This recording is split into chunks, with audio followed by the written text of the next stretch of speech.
This is Where We Live from Connecticut Public Radio. I'm Catherine Shen. We're revisiting some of our most memorable author conversations of the year so far. You can find the full list of author interviews on our website, ctpublic.org/wherewelive. Let us know what you're reading this summer. Now, on to the show.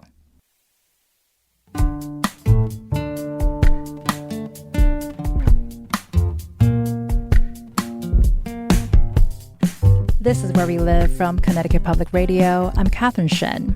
In the new book, Meme Wars, The Untold Story of the Online Battles Upending Democracy in America, Joan Donovan explores how memes became powerful devices to communicate political ideas. Later in the hour, we'll talk with her about the evolution of memes and how they've shaped public opinion. But first, we listen back to our conversation with Connecticut author Anne Howard. Her new book is a collaboration between her and a Ukrainian refugee, Adoriana. The book is called Escape from Mariupol, a survivor's true story. Anne first met Adoriana through mutual friends. When the war broke out in Ukraine, Anne was desperate to contact Adoriana and to know that she was safe. What followed was a months-long exchange and a collaborative effort to write a book about Adoriana's experience. I started our conversation by asking her about what Adoriana's life looked like before the war. Before the war, Adoriana had a really full and peaceful life. She lived in a 3-bedroom apartment in downtown Mariupol. She had her beloved husky dog, a Siberian husky named Yola, that she would take for long walks when she didn't have to work. She would go to street festivals and ethnic restaurants. Mariupol, before the war began on February 24th of 2022, was really a happening place. You know, there was a lot to do all of the time, and it really had that kind of European ambiance to it that wasn't there when she was born in 1990. At the time, communism was, the controlling factor. But with the fall of the Soviet Union, Mariupol became a beautiful democratic city.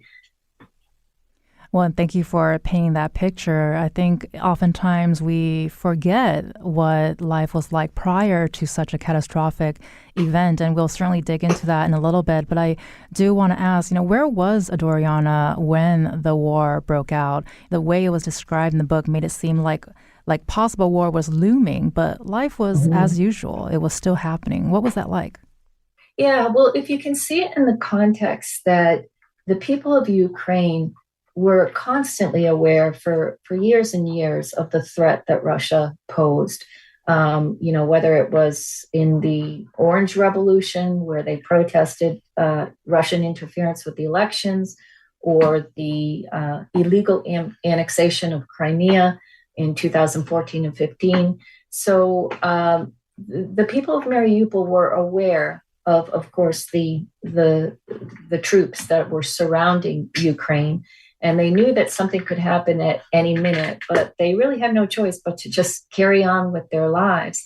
And that's what she was doing. She went to bed on the night of February 23rd and awoke just before dawn to the sound of bombs dropping. I describe it as sort of an apocalyptic scenario where she doesn't know what to do. She calls her friend. She runs to her friend's apartment, and the streets are full of cars. There's a jam-packed traffic jam leading out to the exit that leads out to the city. So everybody was trying to flee when the first bombs dropped.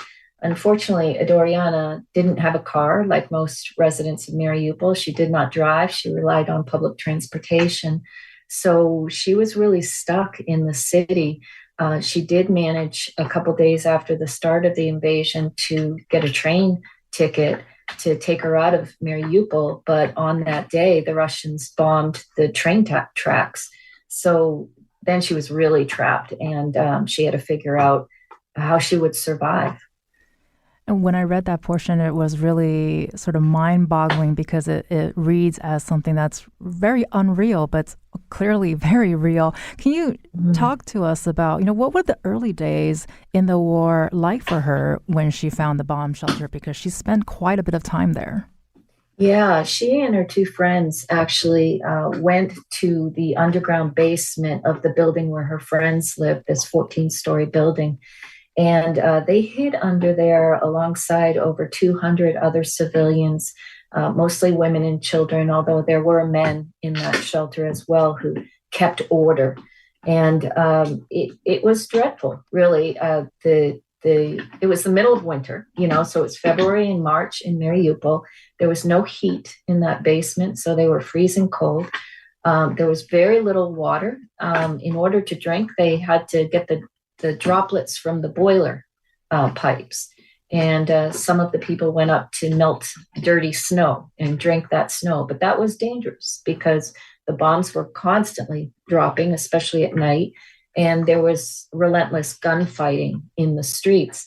So the people down below in that shelter were suffering greatly. They went for days without food and water. And everybody was sick, including Adoriana. At that time, only 40% of Ukrainians were vaccinated for COVID. And it was a very peak period for the spread of COVID in Mariupol. So she speculates that she was probably sick along with everyone else in that shelter with COVID or something else. And most importantly, during those 5 weeks that she spent underground, the neighboring buildings were being bombed, and residents from those buildings would flee into the basement, often with life-threatening injuries. And so, fortunately, Adoriana took a sort of like a Red Cross course, a paramedic course before the war. And those skills and that instruction really came in handy because on one night in particular, she had to, save a man who had shattered his foot and put a tourniquet around his leg. And there were many people from those neighboring buildings that had head traumas and amputated limbs. And unfortunately, many of them died in the basement. And the occupants of the basement, they could not take the bodies up to bury them because it was just too dangerous in the streets. So these people literally slept beside corpses during that time. It was also a very filthy environment because there was no toilet. So they were instructed by the leaders of the shelter to, do whatever they had to do in corners of the shelter. And keep in mind, too, people had their pets. They had their cats and dogs in that shelter. So it was really an awful smelling place. Well, I can't imagine having survived through that and still having the power and courage to tell her story. And in wartime, I think we like to think that people will rally together, but sometimes these conditions actually bring out the worst in people. And she describes in the book that some people couldn't take what was happening around her and were drinking heavily and behaving inappropriately. What can you share about that with us? Yeah, right. The stress level in that basement was off the charts because every time the bombs fell, the building would shake and they wouldn't know if it would fall down on them. So there was just constantly moaning and groaning and crying. In one instance, a drunk man in the shelter, an older man, attempted to sexually assault Adoriana when no one was around looking. And she had to fend him off with a knife that she had with her in the shelter. And then it was the leaders of that shelter, the men that she calls the heroes or the angels, she refers to them as angels, they came over and came to her rescue and led the man away. So again, they kept order in the shelter so that ugly element could not take over and injure more people. Well, order is important when you're in such a chaotic situation. And you Mm-hmm. mentioned a lot of people having their pets around. And we know pets provide such emotional support during any time. Can you talk about Adoriana throughout this journey? She was adamant of bringing her husky, Yola, with her. How do you think Yola was able to support Adoriana throughout this time? I think it's fair to say that Adoriana probably would not have survived without this dog.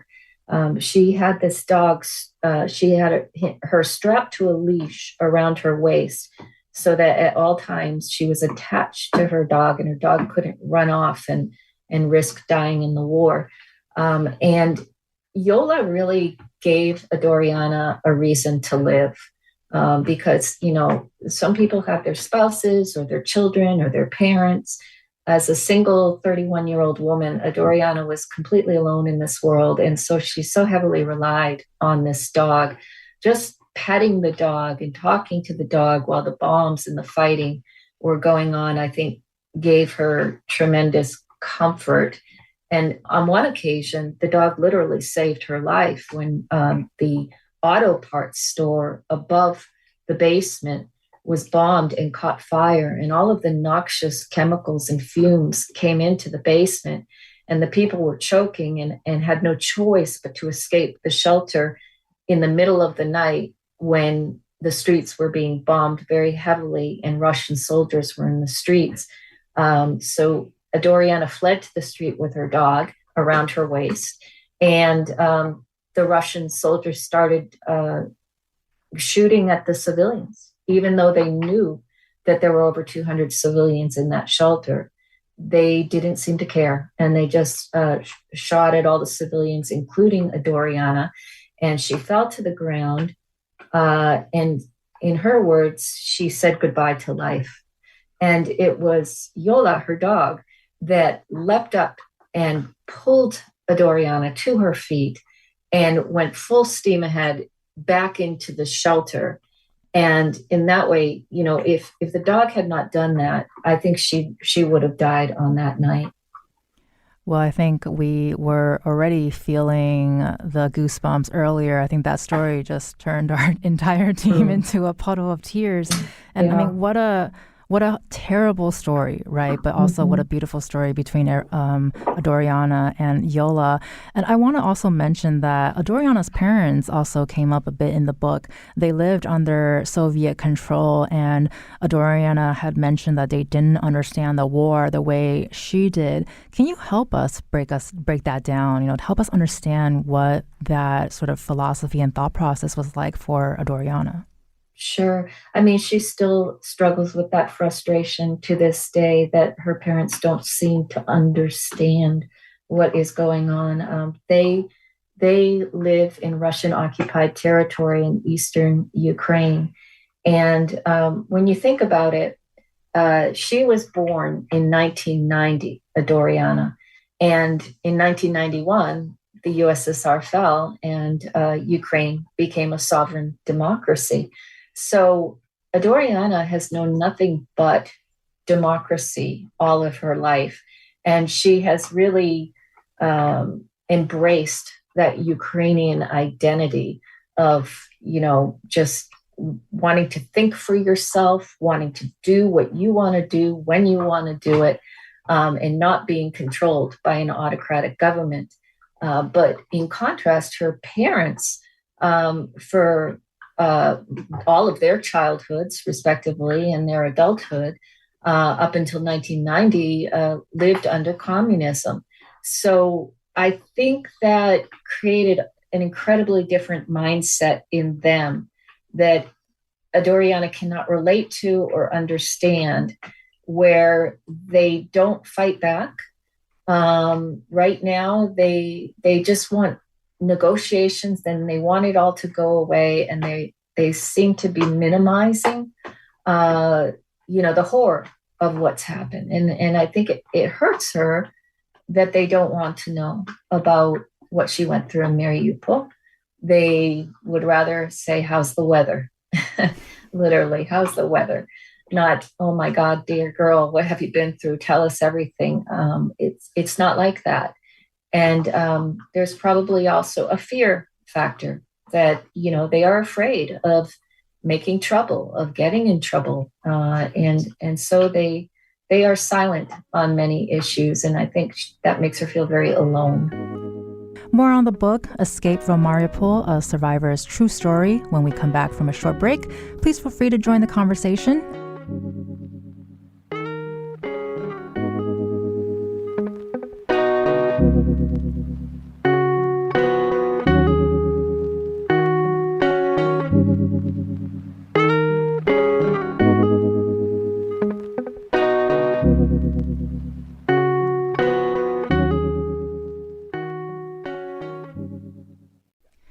This is Where We Live from Connecticut Public Radio. I'm Catherine Shen.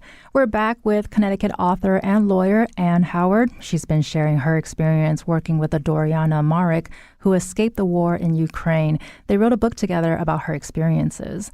And in the last segment, we learned about the very harrowing and unimaginable situations that Adoriana found herself in, and she was somehow able to escape the war-torn country. And I think her story really reemphasizes that the headlines we see are so much more than just headlines, that there are real human beings behind the stories. And so, Anne, can you describe what her journey looked like leaving Ukraine, from experiencing Russian checkpoints and also the kindness of strangers? This was definitely an indescribable experience where every decision she made had an impact on her journey. Absolutely, yes. When she left Mariupol, she describes a fear that she had getting into that bus, which was, being supervised by Russian soldiers with, machine guns, getting the people onto this bus. So she felt such a sense of powerlessness and fear because she had no idea where the bus was going to be taking them. And after all, she did just witness everything that Russia had done in Mariupol. So it was terrifying. They took her to a town in Russian occupied territory. And from there, she stayed in that town with a kind woman who, allowed her to bathe. Keep in mind, she was underground for 5 weeks. So she had not brushed her teeth. She had not combed her hair or showered. So this kind woman, gave her a change of clothes and fed her and gave her medicine. She stayed there for 3 days. The woman wanted her to stay forever, to marry a man in that town. And she chose wisely to escape Nikolsk in the middle of the night, just before dawn, and get into a car with a stranger who would then drive her to Berdyansk. So that in itself was very risky. We've heard a lot about the human trafficking that's going on in Ukraine. And throughout this journey, every time she would go into a stranger's car and pay them money to take her somewhere, she had no idea if this stranger had her best interests in mind or would rob her or, throw her to the side of the road. So even that was terrifying. From Berdyansk, she managed to get a drive to Zaporizhia, and it's in Zaporizhia. Well, actually, the Russian, excuse me, I'm getting a little messed up in my timeline here. From Berdyansk, she took the buses, the Red Cross buses, to Zaporizhia. But at every step of the way, there was the threat that the buses would not arrive, that the person driving her could cause her injury, that she could be stopped at a Russian checkpoint and detained.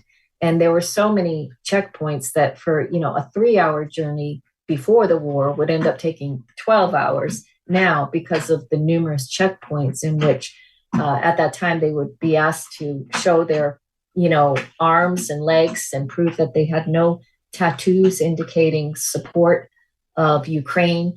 In a crazy way, they would check for neo-Nazi symbols, swastikas and other Nazi symbols on the Ukrainians' bodies because the Russian propaganda had, led these soldiers to believe that this was a war against Nazis. So, yes, it was extremely stressful to travel across Ukraine to free Ukraine. And it was when she finally got to Vinnytsia that it was smooth sailing. Then she was able to quickly get to Poland. And from Poland, she went to the Czech Republic and lived in a refugee hostel. We've been talking a lot about her fairly negative experience, if I can say, of trying to escape from a war-torn area. But can you tell us also, about the relationships that she's been able to develop on this journey? Right. Well, she often says in the book, which, by the way, she wrote emails to me just a month after she left that shelter. We started a collaborative effort of exchanging emails, and she would write to me about the angels and the devils that she would encounter along her way. The woman she stayed with in Nikolsk was just a beautiful angel. And her soldier friends who met her in Venetia, they offered their home to her and let her stay there for a few days. So there were many people along the way that would be generous with her and care for her. And it kind of had a way of reassuring her that humanity is basically good, despite the level of evil going on around her, that it was the love of certain human beings and the compassion that restored her faith in humanity. And she's had opportunities to go to other countries, but Adoriana received an invitation to come to the United States. Can you describe, how she came to that decision and what that final leg of her journey looked like? Sure. Well, when she was at the refugee hostel in the Czech Republic, she was looking for a job and she didn't speak the language. So any jobs available were kind of really low paying menial labor jobs that would trap her in a cycle of poverty where she would work long days and live in a tiny little dirty apartment kind of thing. So she started to think, well, where do I go from here? And she considered the Netherlands. However, she read that a lot of the refugee hostels in the Netherlands did not allow animals. So there was no way she was leaving Yola behind. She had to go somewhere where she could take her dog. Also, so many of these European countries have been maxed out, in terms of the goodwill and the money that they can offer to refugees. So as we all know, the cost of living in most of these countries in Europe is very high. And, not speaking the language is a great obstacle in trying to find a job and a place to live. So it was with that in mind that she decided to come to Connecticut, where my husband and I would welcome her into our house through the Uniting for Ukraine program. And, she is learning English. She takes classes 3 times a week. And, she's just doing great. She's learning to drive. So I think what it came down to is that in America, she was given a lot more opportunities that she wouldn't have had in Europe. And also she was given the support, the daily support. My husband and I are, constantly trying to help her with things. And if she were a refugee alone in the Netherlands right now, I think it would have been just too stressful after all she's been through, to be alone in a strange country without people that can help you along the way. Well, I think we are all very happy here that she did not have to leave Yola behind and that she has found such a loving home. I want to ask, what was that first day like when you picked her up from the airport? What was going through your mind? Well, we waited for a long time at LaGuardia in New York City, and they let the Ukrainians off the plane. She took the plane from Warsaw, Poland, directly to JFK. And the Ukrainians that came off the plane at the end after they went through customs, you could just feel the stress of all of these people, all of whom were refugees, coming off the plane, that they just came from something extremely difficult. There was a lot of crying. And with Adoriana, when she came off the plane, I expected just to give her a big hug and welcome her. And I expected it to be a happy occasion. But when she came off the plane, I went to embrace her and she pushed me away and turned her head and broke down sobbing. She says now that she just felt embarrassed and just overwhelmed that she was in America. Traveling over the ocean made her realize just how far away she was going, not only from Ukraine, but from her parents. And that took me by surprise. I realized, wow, she's very fragile and she's going to need a lot of love and rest. Well, and I was going to say, you're no stranger to PTSD because of your law practice, you represented a lot of clients who have suffered from trauma. But you have said that you've never met someone who experienced the same level of relentless, life-threatening trauma as Adoriana. So in the book, she talks about her insomnia and other parts of her trauma. So what does her life look like now that she's in Connecticut, and how is she processing what she has been through? Mm-hmm. Yeah, I just can't believe how well she's doing after all that she has been through. I thought it would be a good idea if she received counseling from a Russian-speaking counselor. So she speaks to this man on a weekly basis in Connecticut, and I think that helps. I think also what has helped her so much is just the kindness of so many people that we come across in our day-to-day interactions.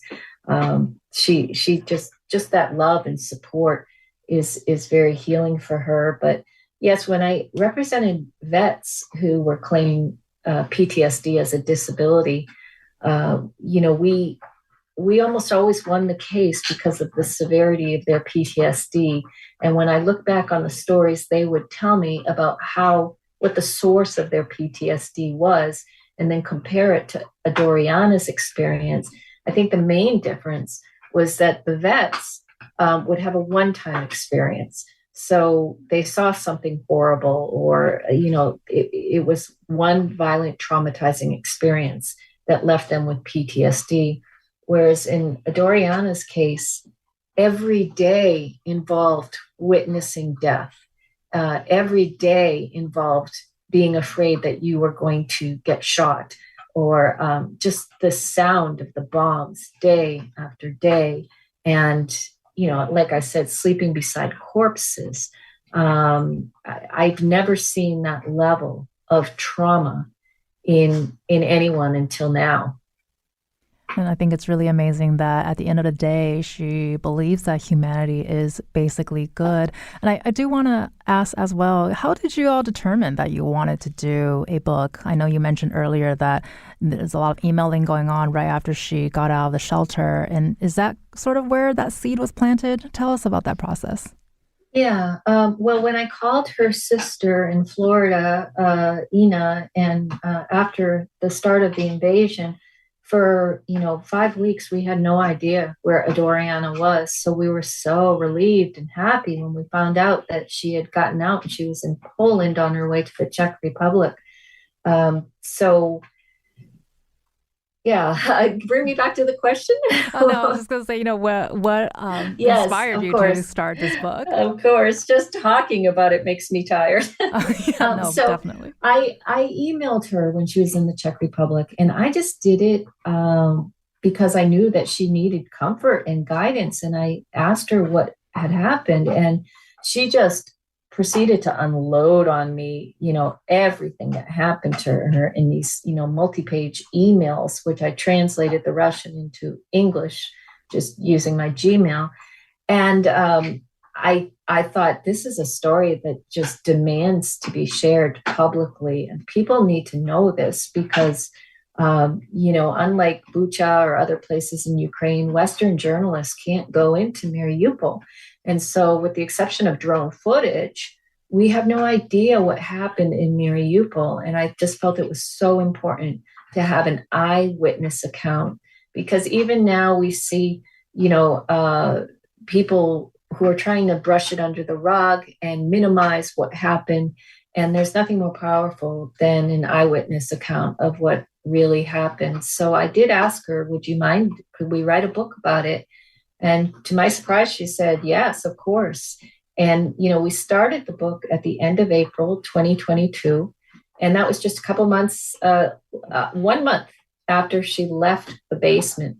So all of these memories were so fresh, which was also a big plus because she remembered every single detail of what she experienced and how things made her feel. And, she has told me that now that she has written it all down and I have shared it, she really doesn't want to talk publicly about it because it's just traumatic. And she ends up having panic attacks when she talks to people about it. So it was actually kind of therapeutic for her to get it all out of her system. And we finished the book at the end of September. So it was basically 5 months that we focused on writing that book.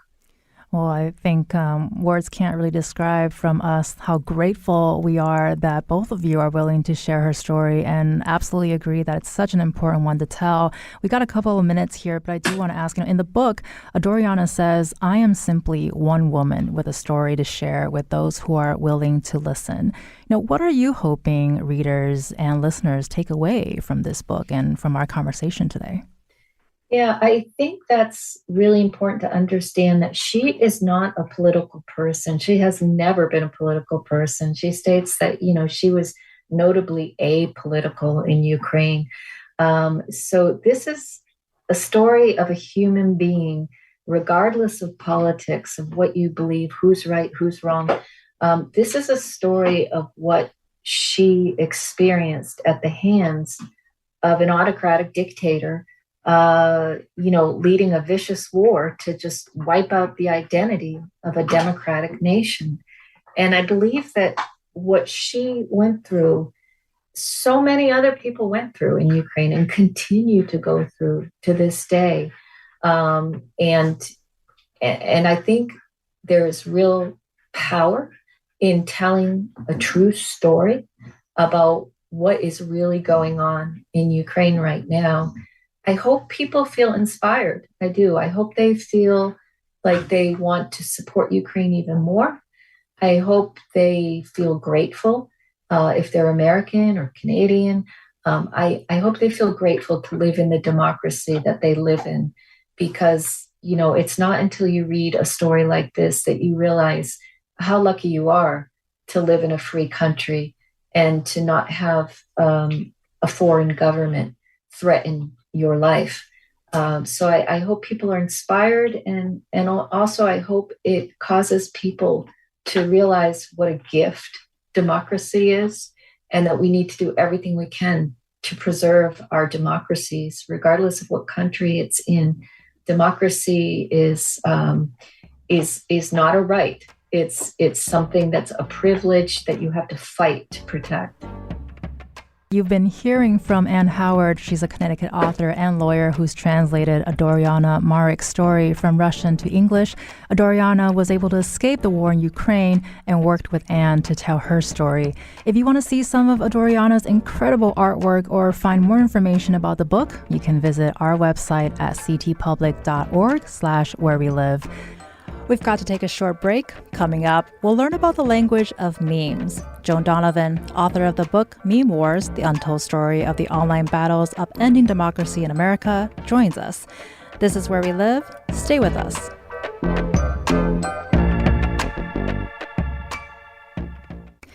This is Where We Live from Connecticut Public Radio. I'm Catherine Shen. How has the rise of political discourse online influenced national political opinion?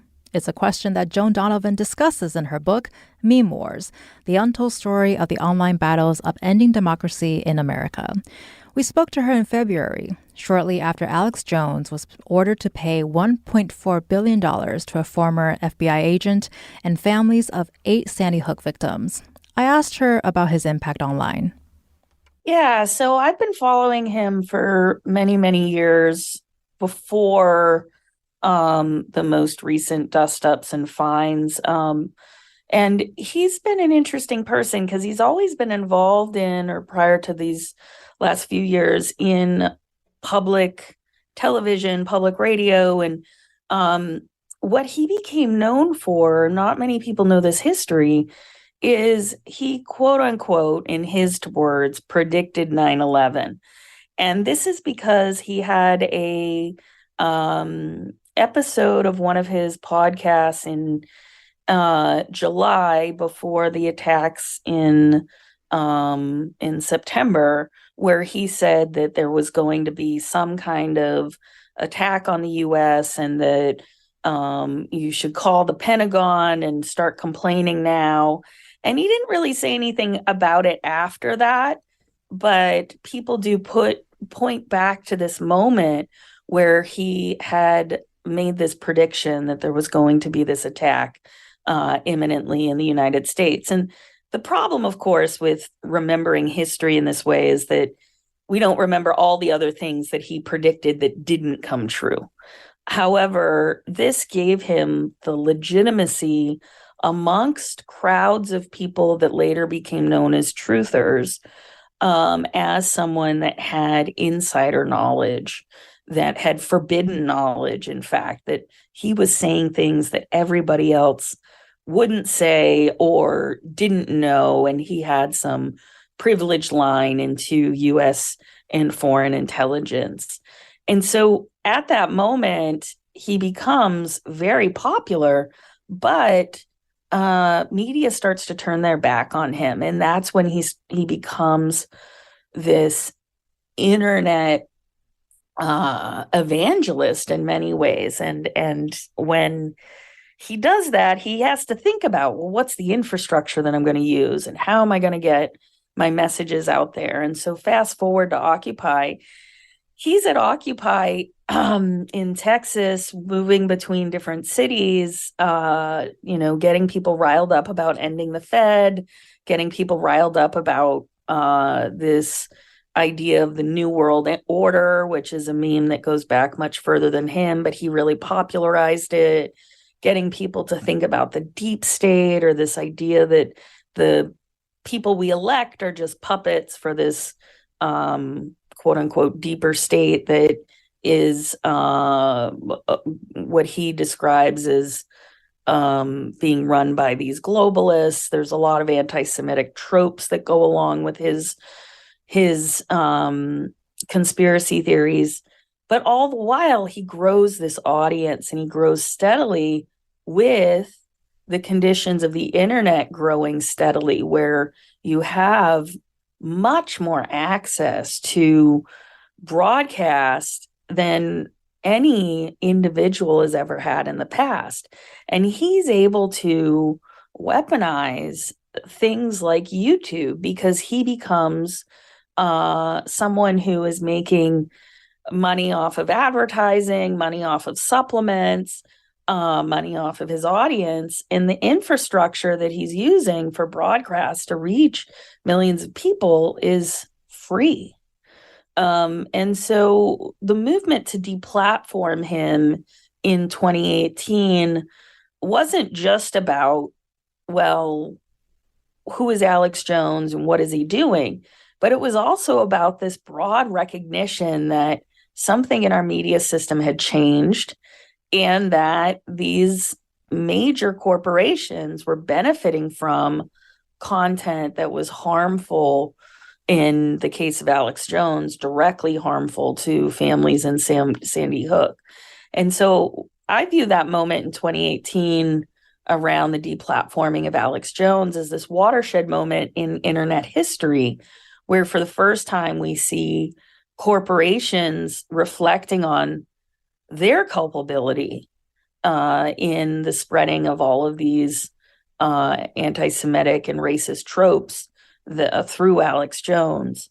But fast forward to the present, he's been routinely deplatformed now. Anytime he tries to start up something new, it is quickly shut down. But that doesn't stop his fans and others from circulating his content, and for him to be able to remain relevant in this new media ecosystem. And I see these impacts clearly have a much larger influence than we could ever think coming out from a meme or from an individual, from a group. But can you talk about how these groups change what the GOP stands for? Speaking of these memes impacting political discourse, when did the term alt-right really start to take hold and influence the Republican Party?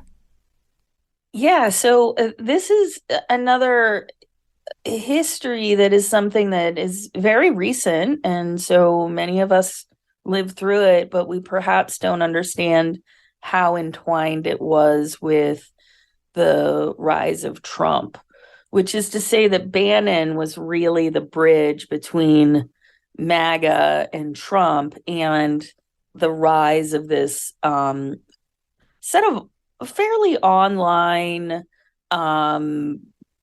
neo white supremacists that are millennial, Gen Z, the people that would find something like the KKK cringy. They're not on board with that kind of aesthetic. And in many ways, this is an aesthetic. But the alt-right was this brand of, slick looking, suit wearing, button down white supremacy that made it kind of cool for younger people to be racist. And part of that rise of the alt-right was intertwined with people like Milo Yiannopoulos, who were writers at Breitbart at the time, that was operated by Steve Bannon. And so when Bannon links up with Trump is a conduit for Bannon. Trump is someone who will say these bombastic things in public to get a rise. Trump is, also being aided by someone like Roger Stone, who considers himself a mentor to some of these younger folks that would claim the title of alt-right. And so you see this online movement coming together, and there's all these different factions within it. We're talking about 2015, 2016.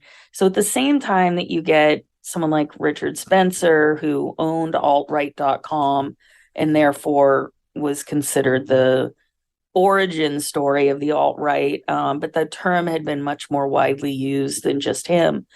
You have that happening at the same time that you have a group like the Proud Boys, who ostensibly have a very similar ideology, but want to differentiate themselves from Richard Spencer and his ilk, because you really have this fight between these very egoistic personalities over who is going to be the leader of the street movement around the rise of MAGA. And of course, these constituencies last together for some time until the Unite the Right rally in 2017 in August, where Heather Heyer is killed in a protest, and hundreds of others are injured.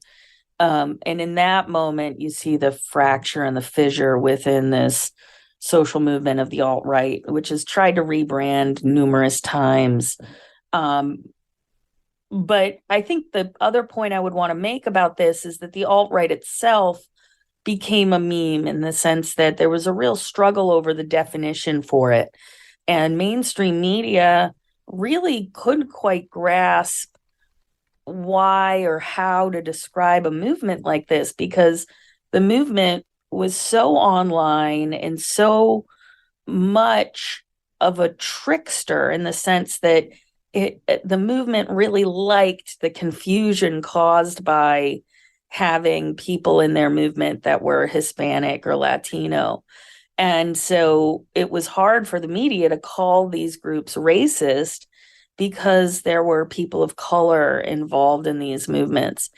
But nevertheless, I think broadly what it showed us is that these anti-Semitic tropes, these deeply racist anti-Black tropes, are part and parcel of our political arena, and they do animate people to action. And someone like Trump, who's able to use these dog whistles and these coded messages, was really able to tap into that energy through things like Build the Wall, or Jobs Not Mobs.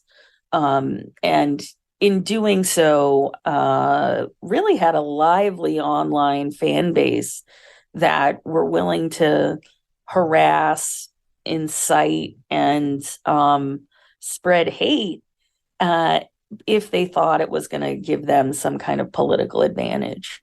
Well, we've been talking about the internet obviously plays a huge role in being able to reach these individuals and movements. And it seems like it's also very generational. You mentioned earlier that, the younger people are also coming out and sort of taking the helm on this. So how are we continuing to see memes in all of their forms, whether through TikTok or Instagram or just your standard image memes, continuing to influence the political dialogue and other conversations here in the U.S.? Yeah, I think that there's,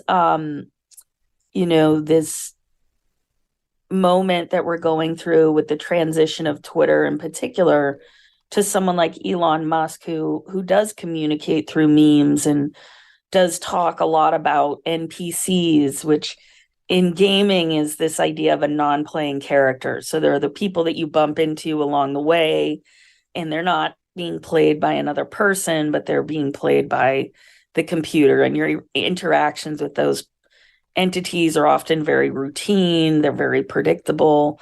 So another meme that Elon likes to use is this notion of the woke mind virus, this idea that people are infected with a liberal ideology that has taken over and has made it impossible for them to think independently.